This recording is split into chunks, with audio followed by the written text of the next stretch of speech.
Speaking of censorship, Jordan Peterson is now under fire by apparently members of the College of Psychologists of Ontario. What exactly did Jordan do? Obviously, Jordan Peterson, full disclosure, is a host at Daily Wire Plus.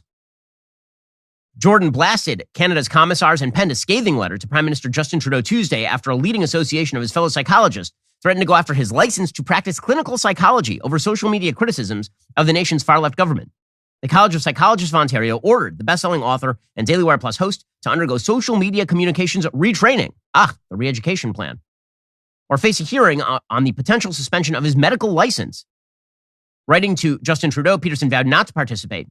He said, quote, I simply cannot resign myself to the fact that in my lifetime, I am required to resort to a public letter to the leader of my country to point out that political criticism has now become such a crime in Canada that if professionals dare engage in such activity, government-appointed commissars will threaten their livelihood and present them with the spectacle of denouncement and political disgrace.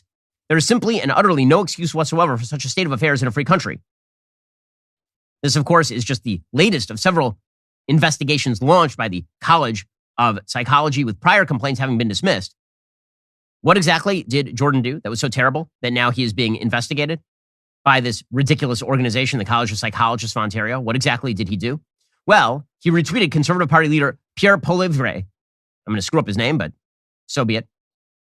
Blasted Trudeau's former senior aide, Gerald Butts, and he blasted New Zealand Prime Minister Jacinda Ardern, tweeting opposition to a plan by Ottawa police to take custody of the children of trucker convoy protesters. He also told Joe Rogan's podcast audience that accepting radical gender theory is a sign of civilization collapsing, and also said that climate change models are unreliable. So apparently, this is enough for the college executive director to review the tweets and a transcript from Peterson's appearance on Joe Rogan and determine that this warranted an investigation. The probe has now been expanded to include subsequent social media posts by Peterson, including a May Twitter post in which he said that Sports Illustrated putting plus-size swimsuit model Yumi Nu on the cover was not an example of beauty. All Jordan wrote at that point, you remember this big controversy, he wrote, "Sorry, not beautiful, and no amount of authoritarian tolerance is going to change that." He also tweeted that the movie star Ellen Page, who now goes by Elliot Page, is actually a woman. This particular college, by the way, it sounds like a private organization. In Canada, that's not the way that it works. The college is a government-regulated association that regulates and has the authority to sanction psychologists ostensibly to protect the health and safety of workers and the public. Peterson charged that the Ontario Professional Organization has been hounding him since 2017. He said, "I was never investigated for anything for the 20 years I practiced prior to my emergence on the public scene. But because the college is obligated to probe any written complaint filed against a member, Peterson says that he's been buffeted with investigations, many of which were prompted by anonymous calls. One accused him of being transphobic, sexist, and racist for pointing out an article from Crisis Magazine accusing the transgender movement of targeting autistic children. Last year, Peterson was taken to task by the college after telling a scientist who said overpopulation was a threat to the planet that he was free to leave at any point. The college opened an investigation, and Jordan declined to cooperate. He said at the time, "Take whatever steps you deem necessary. I'm simply not going to spend the hours and days required to undergo the unbelievably stressful process necessary to respond to this formally, because one of the millions of people who follow me on social media took offense to one thing I said at one point." Now, again, one of the reasons that they are targeting Jordan is to shut everybody else up. Jordan has a big enough platform that it's very unlikely that he's going to end up being banned from the practice of psychology in Canada by the College of Psychologists of Ontario. But the whole point is to shut everybody else up.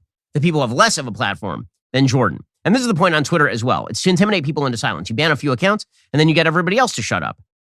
This is the goal of the censorship regime. Free speech is the predicate to having an open conversation on any of these important issues. And given the amount that the experts have used their authoritarian power to silence actual useful conversation, it is truly scary that you now have commissars in supposedly Western countries like Canada. This is happening in the UK as well, cracking down on free speech. You remember that case just a couple of weeks ago from before the new year, in which a woman in the UK was arrested for silently praying outside of an abortion clinic, literally just standing there. And they asked if she was praying, and she said, "Maybe in my head," and they arrested her for that. The Western civilization cannot abide the authoritarians who now have decided that because they are the elite, they get to control not only how you act and what you do, but also what you see, what you watch, how you think. This is truly scary stuff. Whether it is being laundered through private companies like Twitter or whether it's being done directly by governments like the government in Canada.